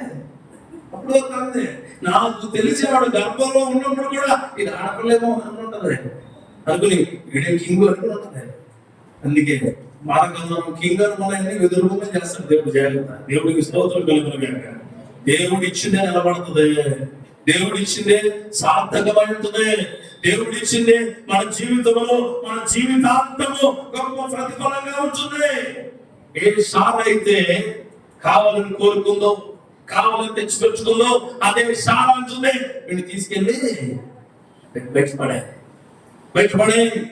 దేవుడు చెప్పింది అది. దేవుడు చెప్పింది అడుగుతూ చూడండి. దాసి కుమారుడు నా కుమారుడు ఇస్సాకుతో వారసై ఉండడని అబ్రహాముతో అనిను. అప్పటి వరకు వారసత్వం ఏమైపోయింది? నాకన్నా నా గురించి పోయింది. నాకొద్దు బాబాయ్, నాకొద్దు బాబాయ్ అంట. అప్పుడు ఇస్సాకుని వెలుచూపు అంటారు. దాన్ని వెలుచు. నీకు అవసరం లేదు, నువ్వు తెచ్చుకుంటే వెలుచూపు దాన్ని అయిపోతావు అంటాడు దేవుడు. తెచ్చుకోమా. ఎవరినో మగ్గు పెంచి, ఎవరు కావాలనుకునే, ఎవరు అవసరమైనవి నువ్వు తెచ్చుకుని నీకు అవసరంగా నువ్వు వాడుకుంటే ఏదో ఒక రోజు అవి నీ దగ్గర నుంచి వెళ్ళిపోతే నీకున్నది నీకు చాలు అన్నాడు ఆయన. ఆమె నీకు ఏది ఇస్తున్నానో అది చాలు, తీసుకోదు అంతే. నీకు ఏదైతే తీసుకున్నావో దాన్ని బట్టి దేవుడు కృతజ్ఞతలుగా ఉండు. ఏదైతే నీకు ఇస్తున్నాడు దేవుడు దాన్ని బట్టి ఉండు. పక్క ఆలోచనలు తీసుకుంటే పాపల మార్గమున నిలువుగా. Don't want to stand in a sinful people life. వాళ్ళ జీవితంలో కనబడుతున్నాను. ఐగుప్తులకి పోలిగా ఉండదు. కానీ ఐగుప్తులంతా బెటర్ కనీసం ఎప్పుడు ఏమీ లేనప్పుడు మనం అంతే. దేవుడు ఏమి ఇవ్వట్లేదు అని చెప్పి ఏదో ఒకటి కాదు. దేవుడు ఒకటంటే ఒకటే ఇస్తాడు నీకు. దేవుడికి స్తోత్రం. అదే నిలబడుతుంది. చూడండి ఈ మాట కిందకి వెళ్తాను. అతని కుమారుడు వచ్చి ఆ మాట అబ్రహాము మిక్కిలి దుఃఖం కలిగజేస్తాడు. అయితే దేవుడు ఆ చిన్నవాడిని గురించి, నీ దాసిని గురించి నువ్వు దుఃఖపడవద్దు, సారా నీతో చెప్పు ప్రత్యక్షంలో ఆమె మాట వినుము. ఎంత మంచి మాట. అబ్రహాము నేను చదివినప్పుడు చాలా బాధ చేసింది. నాకు అబ్రహాం ఎంత బాధపడి ఉంటాడు. ఇప్పటివరకు ఎంచుకొని తిరిగానే, ఇప్పటివరకు నాకు చాలా అటాచ్ అయిపోయాడు. చూడండి, అమ్మమ్మ నుంచి మనోడు కొన్నాళ్ళు పుట్టి, మనవాళ్ళు కొన్నాళ్ళు పుట్టి వాళ్ళ ఇంటి దగ్గర ఉండి వాళ్ళ ఇంటికి పంపించేటప్పుడు ఈ రోజు నాకు కళ్ళకు వచ్చేస్తాను. అప్పుడు తెగ బాధపడిపోయాడు. మిక్కిల తక్కువ ఇది పడేయలేదు. ఏం చేయాలో తెలియట్లేదు. వెనక నుయ్యి ఎదర కొయ్యి. అప్పుడు తెలియలేదు. మరి నుయ్యి కొయ్యి నీకు. అప్పుడు రోడ్డు కనపడదు నీకు. అప్పుడు రోడ్డు ఆవరేసిన రోడ్డు, సాగరం వేసిన కారు, సాగరం వేసిన గొప్ప బళ్ళు మీద వెళ్ళావా? అప్పుడు కనపడలే నీకు. అనవసరంగా టీవీ తెచ్చాను, వీడు చదువు పాడైపోతుంది. ఆ చదువు పాడైపోతుంది నీకు తెలవా? సెల్ అలవాటు చేశాను, ఇప్పుడు అర్థం పెట్టలేదు. సెల్ అలవాటు చేసినప్పుడు నీకు తెలీదా? నాకు ఉద్యోగం ఆత్మరం కూడా ఉంటుందని జాయిన్ అయ్యాను, ఇప్పుడు చర్చకి వెళ్ళకపోతున్నాను. నీకు తెలీదు. అప్పుడు నీకు తెలీదా? దేవుడి క్రియలకు, దేవుడి ఆలోచనలకు దూరం అవుతున్నాను నీకు తెలీదా? ఇదిగో ఆదివారం ఏదో రోజు ఫంక్షన్ పెట్టండి, ఆదివారం పెట్టండి. అయ్యో ఈ రోజు చర్చి నీకు తెలీదా? ఫంక్షన్ పెట్టుకోవాలి. నీకు అన్ని తెలుసు. You know everything in everywhere, every time. But you are ఏం చేస్తున్నావు తెలుసా? దేవుడిని మోసపరుస్తున్నావు. ఎందుకంటే మోసగించకండి. నువ్వు ఏదైతే విచ్చుతావో దేవుడు విత్తనపడండి. నువ్వు ఏది విత్తుతావో అది ఖచ్చితంగా పోయిపోతూ ఉన్నావు. దాసి బిడ్డను నువ్వు సాకి దగ్గరకు తీసుకుని నీకు అన్ని వస్తాయని చెప్పి దాసిని పక్కన పెట్టుకుని నీ బిడ్డ వచ్చిన తర్వాత ఆ బిడ్డను పీకి పారాయి అన్నాడు. అబ్రహాము శోకతత్వ హృదయంతో ఏడిస్తే దేవుడు మనలో వచ్చి చెప్తున్నాడు. ఏమో తెలుసా? చూడండి ఏమనంటే, బాబు ఇదిగో అబ్రహాము చిన్నవాడిని వచ్చి దాసిని వచ్చి నువ్వు సామె ఏం చెప్తే అది చేసి. అబ్రహాము దగ్గర నాకు నచ్చింది ఏంటో తెలుసా? దేవుడు ఏం చెప్తే చేస్తాడండి. ఆయన ఎంత మంచోడు. మీరు 13వ వచనంలో ఇంకో మాట చెప్పి ముందుకెళ్తాను. అయినా దాసి కుమారుడిని సంతానమే కనుక అతన్ని కూడా ఒక జనముగా చేసేదని అబ్రహాము చెప్పాను. కాబట్టి తెల్లవారినప్పుడు అబ్రహాము లేచి ఆహారమును నేర్తిని తీసుకొని ఆ పిల్లవాడితో కూడా ఆహారం అప్పగించి ఆమె భుజం మీద వాటిని పెంచి ఆమెను పంపివేసెను. ఆమె వెళ్ళి భవిష్య అన్యంలో ఇంట్లో అటు తిరుగు చూడను. చాలా నాకుండే. రెండో మాట ఏంటంటే దేవుడు నీకు ఏది అభ్యంతరకరమైన చెప్తాడో అవన్నీ తీసి దేవుడికి స్తోత్రం కలుగుతుంది. ఫస్ట్ మాట ఏంటంటే దేవుడు ఇచ్చిన దేవులను జాయిస్, సంతోషించు. ఆయన ఏమి ఇస్తాడు. రెండోది అభ్యంతరకరమైన నీ దగ్గర ఏదైనా ఉంటే తీసుకోండి. నీకు తెలుసు, నీకు తెలుసు నీ నెగిటివ్స్ నీకంటే గొప్పగా ఎవరికైతే, నీ నెగిటివ్స్ నీకంటే గొప్పగా ఎవరికీ తెలియదు. ఎగ్జాంపుల్ చెప్తారా? చెల్లు తమ్ముడు ఉన్నాడు కదా, తమ్ముడు నాకు మొహం మీద దొరదొస్తుంది గోపాయ అన్న. మీకు అర్థం కాదని చెప్తున్నాను.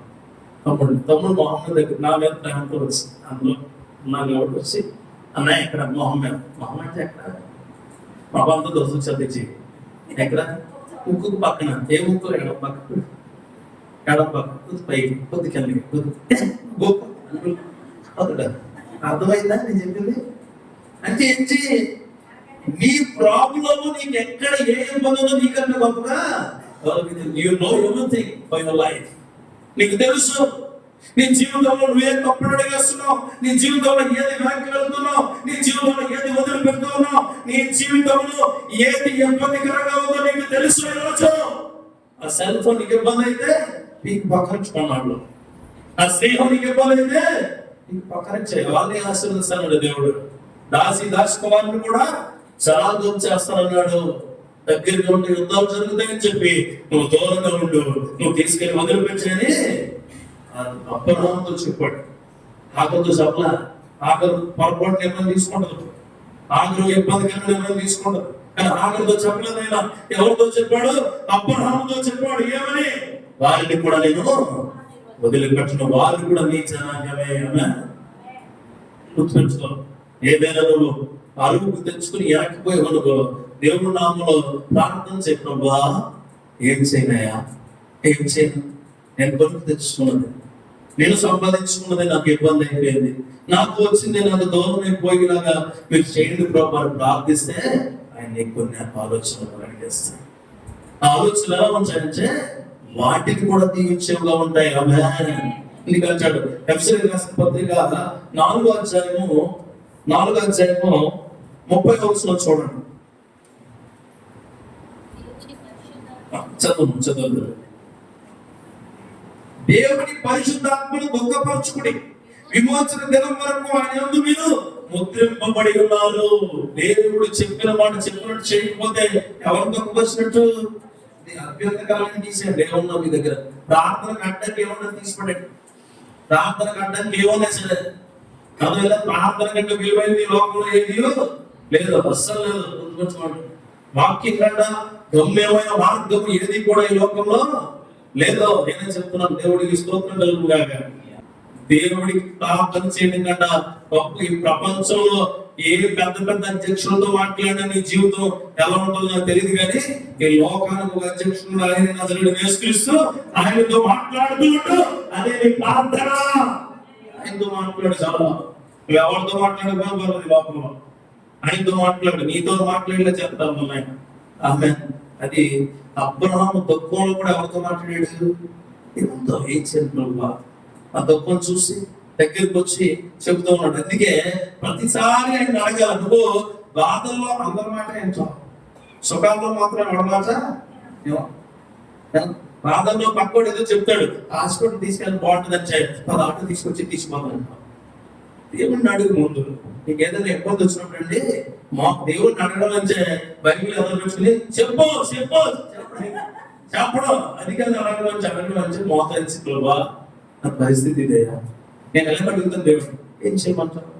మీరు ఏదైనా చెప్తే నేను చేస్తాను, నువ్వు చెప్తే నేను చేస్తాను ప్రభు చెప్పాలి లేదు అంటే ఆలోచనిస్తారు. అది మాట్లాడండి దేవుడితో. ఆలోచన ఇలా ఆగొద్దని చెప్తున్నాడు దేవుడు. ఆగొద్దు, నేను నీకు ఆనందాన్ని ఇస్తాను. గుర్తుపెట్టుకుంటూ ఒంటరికి వెళ్తాను మరీ బలంగా ఉండాలి. ఆమె నీ మనిషి నీతో ఎవడో లేనప్పుడు ఒంటరిగా ఉన్నప్పుడు ఇంకా బలంగా ఉండాలి. ఎందుకంటే దేవుడు ఇక్కడ బలాన్ని ఇస్తాడు, ఆయన నీతో ప్రయాణిస్తాడు. రెండోది అభ్యంతరకరమైన ప్రతిదీ నీలోంచి తీసిపడాలి. చాలా అభ్యంతరం అది ఏమని చెప్పింది? ఆ ఒక్క సారము కళ్ళప్పుడు తెలుసుకున్నాయి. ఎప్పుడు ఇస్సాకు రావడంతో సారము కళ్ళు అప్పటి వరకు అప్పుడు 4-5 ఫ్రేమ్లు కళ్ళు పెట్టుకుంది. అప్పుడు ఫ్రేమ్ తీసి అంటే బాగుంది అలా నీకు కూడా ఈ సంఘంలో చాలా రోజుల నుంచి నా చీకట్లో నల్లకల్లా ధరించుకున్నామేమో, నేను లైట్ వేసి కళ్ళద్దాలు తీసేమో. దేవుడికి స్తోత్రం కలుగును గాక. ఆ వెలుగే వాక్యంగా నీ జీవితంలో నిలుచును గాక. ఆమె చూడండి, ఇక్కడ గలతీయులకు రాసిన పత్రికలో 4వ అధ్యాయము 29వ వచనం చదవండి. అప్పుడు శరీరమును బట్టి పుట్టినవాడు ఆత్మను బట్టి పుట్టిన వాడికి ఎలాగ హింసపెచ్చునో ఇప్పుడును అలాగే జరుగుతూ ఉన్నది. ఇందుని గురించి లేఖనం ఏమి చెబుతున్నది? దాసిని దాని కుమారుడు వెళ్ళవచ్చును, దాసి కుమారుడు స్వతంత్రాని కుమారునితో పాటు వారసుడై ఉన్నాడు. కాగా సహోదరులారా, మనము స్వతంత్రాని కుమారులమే గాని దాసి కుమారులు కాము. అంటే ఇక్కడ మనం అర్థం చేసుకోవాల్సిన లోతైన జ్ఞానం ఏంటంటే, పరిశుద్ధాత్మ అనుకుంటుందేమో ఇస్సాకు, వాళ్ళు అనుకున్న జ్ఞానం అనుకుంటుందేమో ఇస్మాయిల్. రెండు ఒకచోట ఉంటుందని చెప్పినాడు. అంటే ఆత్మానుసారంగా ఉన్నవే మనతో ఉంటాయి. దేవుడికి స్తోత్రం కలుగుగాక.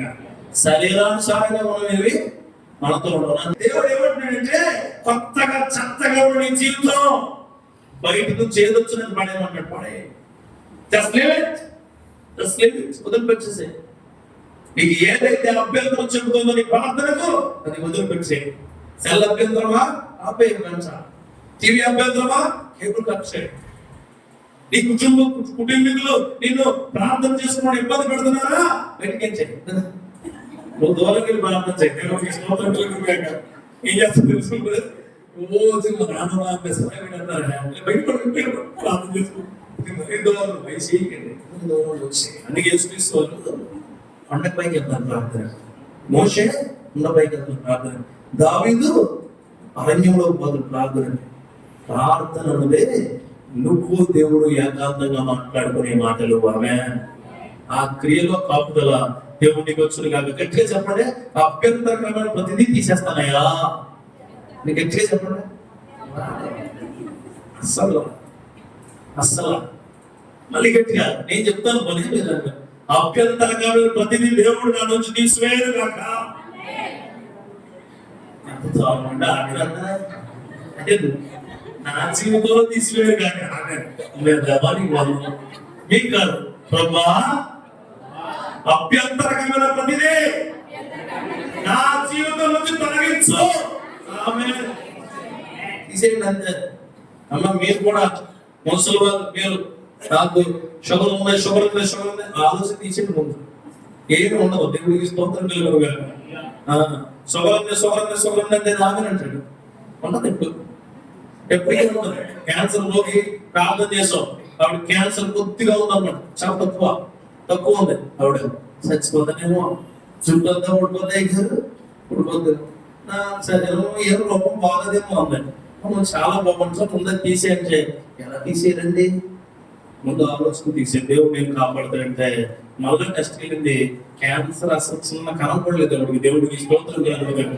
ఇది మిరాకిల్. అభ్యంతరమైన తీసేస్తే మిరాకిల్స్ థింక్ చేస్తాడు, అద్భుతం చేస్తాడు. నువ్వు అభ్యంతరమైన ఈ రోజు మీ జీవితంలో చాలా ఉంటాయి, తీసేయండి. మీ భర్త మీద కోపమా, తీసేయండి.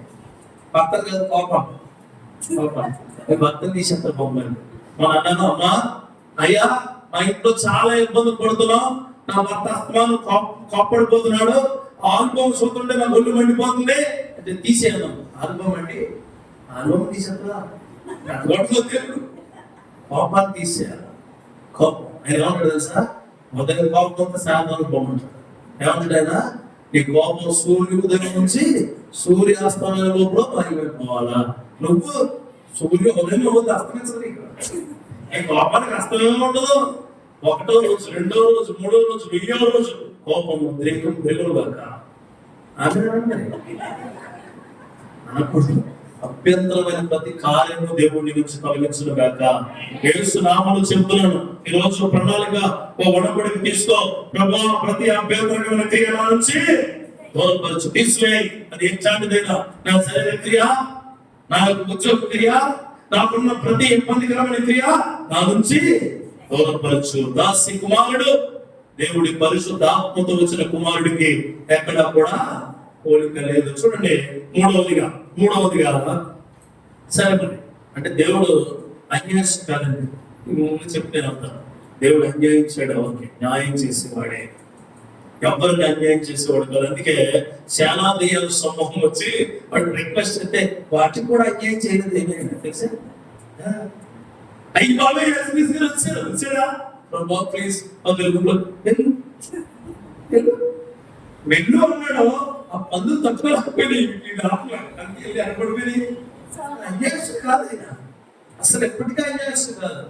గాడి సింహ వచ్చి ఆయన కూడా అన్యాయంగా చూడలేదైనా వచ్చి నాకు నేర్పు అంటే అది బాబు నువ్వు చాలా మంచుడు తెలుసా, దేవుడు మాట ద్వారా నువ్వు తిరిగి ఇచ్చిన తర్వాత ఏంటి కూడా అవ్వతో చెప్తాడు. అసలు ఎవరిని ఇబ్బంది పెట్టాడు యేసుక్రీస్తు. నిజంగా దేవుడు ఎవరిని ఎప్పుడు ఇబ్బంది పెట్టాడు గుర్తుపెట్టుకోండి. యోబు కూడా, యోబు ద్వారా దేవుడు ఇబ్బంది పడలేదు, సాతాను ద్వారా యోబు ఇబ్బంది పడ్డాడు. ఇంకా యోబే ఇబ్బంది పెట్టాడు దేవుడిని. బైబిల్ మొత్తంలో ఇబ్బంది పెట్టిన ప్రవక్తలు, ఇబ్బంది పెట్టిన రాజులు, ఇబ్బంది పెట్టిన సేవకులు ఉన్నారు తప్ప ఎక్కడ దేవుడిని ఎవరిని ఇబ్బంది పెట్టలేదు. ఈ లోకంలో నిన్ను నన్ను కూడా ఎప్పుడైనా లేకపోతే చాలా సార్లు అడుగుతాను ప్రభా నేను చాలా సార్లు ఇబ్బంది పెట్టాను కదా, నన్ను ఎందుకు ఇబ్బంది పెట్టమంటే ఆయన ఐ లవ్ యూ అంటాడు. ఐ లవ్ యూ, నేను ప్రేమిస్తున్నాను, నా ప్రేమలో ఎక్కడ ఇబ్బంది ఉండదు. అందుకంటాడు ఆయన దాసుకుడు కూడా లైఫ్ ఇచ్చాడు. ఆయన దేవుడికి స్తోత్రం కలుగును గాక. అంటే ఆయన ప్రాణంలో లేని వారికి కూడా ఆయన ఏమిస్తాడు? లైఫ్ ఇస్తాడు, లైఫ్ ఇస్తాడు. ఆయన చెప్పి నువ్వు సెల్ ఫోన్ పక్కనంటే సెల్ ఫోన్ లైఫ్ ప్రభా, ఇదిగో ప్రభా వాడిపోయిన ఒప్పుకోకపోతే ఇచ్చాను నాకు iPhone 60 ఇవ్వవా? ఎప్పుడో దానికి లైఫ్ ఇస్తాడు. ఎలాగంటే బ్యాటరీ పాడకుండా చూద్దాం లైఫ్ ఇస్తానంటే నువ్వు ఐఫోన్ పెట్టి కొంతమంది మనం గాయ అంటాడు అయ్యా ఐఫోన్ కొనుక్కుంటున్నాను ప్రార్థన చేయండి. ఐఫోన్ కొనుక్కోవడం ప్రార్థన చేయాలా? ఐఫోన్ నువ్వు అయ్యో మిగిలితే ఫోన్ కదా ఏదో కావాలని ప్రార్థన చేయకండి. దేవుడు నాకు ఏమి ఇస్తాడు అని ప్రార్థన చేయండి. అది అదే రీతి దేవుడు ఎప్పటికీ ఏదైనా ఇస్తాడు. గుర్తుపెట్టుకోండి. చివరిగా చెప్పి నేను ముగిస్తాను. చూడండి 16వ వచనం చూడండి. 15వ వచనం. ఆ తిత్తులోని నీళ్లు అయిపోయిన తర్వాత ఆమె పొద కింద చిన్నవాడిని పడేసి నీళ్ళు తెచ్చాడు. ఆ నీళ్ళు అవన్నీ అయిపోయినాయట, పడేసింది. ఏమనుకుంది కూడా నేను చంపేద్దాం, నా తల్లి నేను వెళ్ళిపోతాను బాబు, నాకు ఎందుకు తగ్గకూడదు అసలు వెళ్ళి నేను ఆ గుహలో తెచ్చాను అంత పని అయిపోతుందో వదిలేసి తెలుసుకుందాం. చాలా మంచిది, ఆమె చాలా మంచిదండి. తప్పు తెలుసుకుంది. అందుకే దేవుడు ప్రేమించాడు వాడిని, మళ్ళా ప్రేమించాడు. ఆ ఏదైతే పాయేసి అనుకుంటుంది ఈ పిల్లవాడి సాగు నేను చూడలేదు అనుకుని వెంటనే దూరం వెళ్ళి అతనికి ఎదురుగా కూర్చుండను. అంత దూరం వెళ్ళి కూర్చుని ఆ ఎదురుగా కూర్చున్నా నేను ఎప్పుడు ఏడు బాబైతే వెళ్ళాలి, చచ్చిపోతారు కదా, చచ్చిపోయిన తర్వాత వెళ్దాం అంటే బేసికల్ గా ఆఖరికి ప్రేమ లేదు పెట్టగా. ఎవరికి ప్రేమ? అబ్రహాం ఉంది. ఎవరికి ఉంది? అబ్రహాం. ఎందుకంటే దేవుడు పాపులైన సరే దగ్గరికి రండి మీద నాకు ప్రేమ ఉంటుంది, ప్రేమ ఉంటుంది. అంత పాపాలను వ్యభిచారం చేస్తున్న దగ్గర, రక్తస్రావం దగ్గరికి రా, పాపాలు చేస్తున్న దగ్గరికి రా, అప్పులు అయిపోయిన దగ్గరికి రా, ఇదిగో అందరినీ క్రోధంగా చూపిస్తున్న దగ్గరికి రా, అందరిని దోచుకున్నావా చివరి క్షణంలో నా దగ్గరికి రా, నేను నీకు ప్రేమనిస్తాను, నేను శాంతినిస్తాను. యేసుక్రీస్తు తప్ప ఈ మాట చెప్పే దమ్ము ధైర్యం ఏ ఒక్క వ్యక్తి లేడు ఇప్పుడు ప్రపంచం. ఆమె యేసుక్రీస్తు చెప్తాడు నువ్వు నా దగ్గరికి వస్తే నేను నీకు అన్ని ఇస్తాను. ఆఖరికి తెలియలేదు, తెలుసుకొని చూడండి. 17వ వచనం చదవడా దేవుడు ఆ చిన్నవాడిని మొర ఎవరు మొరగన్నాడు? ఆఖరి మొరగల్లా ఎవరు మొరగన్నాడు? చిన్నవాడు ఏడుస్తున్నాడు కదా. 12 ఏళ్ళు ఏం తెలుస్తుందండి? 12 yearsకి ఏం తెలుస్తుంది? చిన్నవాడికి మొరగన్నాడు దేవుడు. మొరవినంటాడు చూడండి. అప్పుడు దేవుని దూత ఆకాశం నుండి హాగరును పిలిచి హాగరు నీకేమి వచ్చినది, భయపడదుము. ఆ చిన్నవాడున్న చోట దేవుడు వాడి స్వరం వేయున్నాడు. నీవు లేచి ఆ చిన్నవాడిని లేవనెత్తి నీ చేత పట్టుకొనుము, వారిని గొప్ప జనముగా చేసేదని అబ్రహాముకి ఇచ్చిన మాట మళ్ళా ఏం చేస్తున్నాడు? ఫుల్ఫిల్ చేస్తున్నాడు. మాత్రం నువ్వు ఫుల్ఫిల్ చేద్దావు కానీ నెక్స్ట్ ఎగ్జామ్ ఫస్ట్ మార్క్స్ వస్తాయి. ఫస్ట్ మార్క్ వచ్చింది ఒకటి. డాడీ చూడండి డాడీ ఈ ప్రేమగా ఉంటాడు డాడీ నేను అంటాడు. నెక్స్ట్ రోజు మీద పోతుంది. మనం ఇచ్చే వాగ్దానాలు నెరవేరు, దేవుడు ఇచ్చే వాగ్దానాలు నెరవేర్చబడేవి. నమ్మండి. ఎవరైనా సేవకుడు మనం చెప్తున్నాం, ఏదైనా వాగ్దానం వస్తే జరిగేవి చెప్తారు. ఖచ్చితంగా జరిగింది. 100% జరిగింది. దేవుడికి మహిమ కలుగును గాక. 100% లేట్ అవుతుంది అని అనుకున్నాం, అండ్ లేట్ అవుతుంది, దేవుడు లేటెస్ట్ చేసి పెడతాడు. ఆమె చాలా చాలా గొప్పగా చేస్తాడు ఆయన క్రియ, చాలా గొప్పగా ఉంటాడు. చూడండి అంటే పద్ధతి చూడండి. మరియు దేవుడు ఆమె కన్నులు తెలిసినందున ఆమె నీళ్ళ ఓట చూసి వెళ్ళి ఆ తిత్తిని నీళ్లతో నింపి చిన్నవాడికి త్రాగనిచ్చిన. చూడండి, నీళ్ళ తిత్తిలో నీళ్ళు అయిపోయినాయట. అప్పుడు వరకు చుట్టుపక్కల ఎక్కడ నీళ్ళ కనపడలేదు. ఎందుకు కనపడలేదు అంటే ఈవిడ ఆయన వదిలిపెట్టేసి ఈవిడ చూసుకుందాం అనుకుంటే చుట్టూ ఏమీ కనపడమని కూడా. ఒక్కసారి దేవుడిని చూస్తే నీకు ఏం అవసరమో అవే కనపడతాయి. దేవుడికి స్తోత్రం కలుగును గాక. చుట్టూ చూసింది, నీళ్ళ కళ్ళు కనిపించింది, మళ్ళా నీళ్ళు నింపుకుంది. ఆయన దగ్గరికి వెళ్ళి చూడండి, అతను పెరిగి, దేవుడు ఆ చిన్నవాడికి తోడై ఉన్నాడు. అతను పెరిగి పెద్దవాడి అరణ్యంలో కాపాడండి విలువాడయ్యను. ఎవడైనా గ్రేట్ ఏమవుతుందండి, 50 మామూలు ఎత్తులు చేయండి. చూడండి తర్వాత ఉంటుంది. అతడు పారాను అరణ్యంలో ఉన్నప్పుడు అతని తల్లి ఐగుప్తు దేశంలో ఒక సీని తెచ్చి అతనికి పెట్టించేసాడు. కనసుఖం. దేవుడికి స్తోత్రం అయిపోయి దేవుడు నడిపించే మార్గంలో వెళ్తున్నప్పుడు నీకు ఇచ్చే దీవెనలతో నువ్వు దేవుణ్ణి స్తుతించు, అడుగు దేవుడిని. అంతే. ఆ ప్రభా ఏం మాట్లాడొద్దండి, నీకు వాగ్దానం ఇచ్చినప్పుడు నెరవేరుస్తాడే. నువ్వు ఆయన స్తుతించడమే, ఎప్పుడు ఇస్తావని ఎదురు చూడటమే, ఎదురు చూస్తూ ఉన్నది. ఎప్పుడు ఇస్తావు ప్రభా, ఇస్తావు కదా, ఎలా ఉంటుంది, బాగుంటుంది కదా అనుకుంటాను. అంతేగాని ప్రభా నువ్వు నాకు పెన్ ఇస్తాను కదా, నాకు 100 రూపాయలు పెన్ ఇస్తాను, 2 రూపాయలు పెంచాలి ఏదో అంటే ఆయన ఏమంటారు తెలుసా, నేను ఇచ్చి పెన్ను రీఫ్లో ఎప్పుడు అయిపోను, నువ్వు ఇచ్చే పెన్ను రీఫ్లో మీద పడేయాలి అంటే అలాగే పడేసాడు. కావాలి గుర్తుపెట్టుకో. ఇంకొక మాట చూపించాను. 34 కీర్తన 6వ వచనం ప్రార్థన చేస్తాను. 34:6 ఇక్కడ ఒక మాట ఉంటుంది.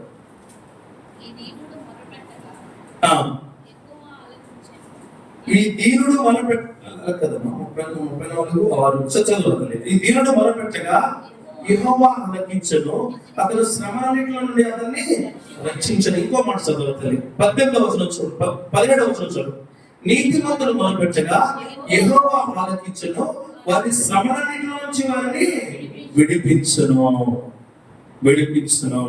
మూడోది ఏంటంటే, మూడోది చెప్పలేదు కదా, నువ్వు ఏమైపోయినా దేవుడు నీకు అన్ని అందిస్తానికి గుర్తుంచు. Remember God will do miracles in your life. దేవుడు అన్ని అయిపోయాయనుకుంటే నీ జీవితంలో మిరాకిల్స్ చూపించబోతున్నాడు. 3 విధాలుగా చూపించిన 3 మనుషుల్ని చూడండి. మాకు వాగ్దానం చేసిన దేవుడు మాకు ఇస్తాడా ఎవడైనా ఆల్టర్నేట్ చూసుకున్న వాళ్ళకి ఏమో దేవుడు వాగ్దానం ఇచ్చాడు. ఆమేన్. రెండవది, అభ్యంతరకరమైన తీసేయమన్నప్పుడు దేవుడు తీసే అన్నాడు. దేవుడికి స్తోత్రం కలుగును గాక. ఏదైతే అభ్యంతరకరమైన దూరంగా వెళ్ళిపోయి మరలా తప్పు తెలుసుకుని దేవుడిని అడిగాయో మరలా దేవుడు అన్ని ఇచ్చి ఉన్నాడు. ఈ 3 ఎక్కడో చూడంటాం, ఎక్కడుండో తెలుసా? నీకు దేవుడు ఇంకా ఇవ్వలేదు అని నువ్వు ప్రయాణం మొదలు పెడుతుంటే అడుగు దేవుడు, సంతోషించు దేవుడు. ప్రభా ఇస్తావు కదా, ఇవే నువ్వు మర్చిపోగే నన్ను అని అడుగు. ప్రభా నువ్వు ఇచ్చేది గొప్పగా ఉంటుంది, నువ్వు ఇచ్చే శక్తివంతంగా ఉంటుంది, నువ్వు ఇచ్చేది ఎవరు ఇవ్వలేనంతగా ఉంటుంది అని నిర్ణయించుకో. 2, ప్రభా నువ్వు ఇచ్చింది చాలా బాగుంది, నువ్వు ఇచ్చింది నా జీవితంలో కావాలి అయ్యా, నాకు అభ్యంతరమైన నా దగ్గర చాలా ఉన్నాయి, అవన్నీ నా నుంచి తీసేయి. నువ్వేం చేయమంటే అది నేను తప్పగా చేస్తాను. ఇది 2. మూడవది, అయ్యా నేను అభ్యంతరం అనుకుని నన్ను అందరూ గెంటేశారు, నన్ను అందరూ బయటికి గెంటేశారు. అయ్యా నేను వెప్పించారు, అయ్యా నేను వెప్పించారు. ఇదిగో ఈరోజు 4 గోడల మధ్య నుండి తప్పు చేశాను, అందరితో తప్పులు చేశాను. ఈరోజు మధ్యలోకి వచ్చి అభ్యంతరకరంగా ఉన్న నేను నీ ఎదుటి నిల్చుని తప్పు ఒప్పుకుంటున్నాను ప్రభువా, ఏమన్నా తెలుసా, నన్ను క్షమించండి ప్రభువా అని ఆ వ్యభిచారి ఒప్పుకుంటే దేవుడు ఆవిడని క్షమించి అందరూ కూడా దాన్ని పట్టుకుంటే వాళ్ళందరితో అంటాడైనా నీలో పాపం లేని వాడు ఒక్క రాయి. అందరూ ఏమని పెట్టిస్తున్నారు? అభ్యంతరమైన వ్యక్తే ఈ లోకానికి, అభ్యంతరమైన వ్యక్తే ఈ ప్రపంచానికి. కానీ దేవుడు అభ్యంతరకరంగా ఉన్న వ్యక్తులను కూడా గుర్తుంచుకుని దీవించబోతాడు. ఆ మహిమ దేవుడికి మాత్రం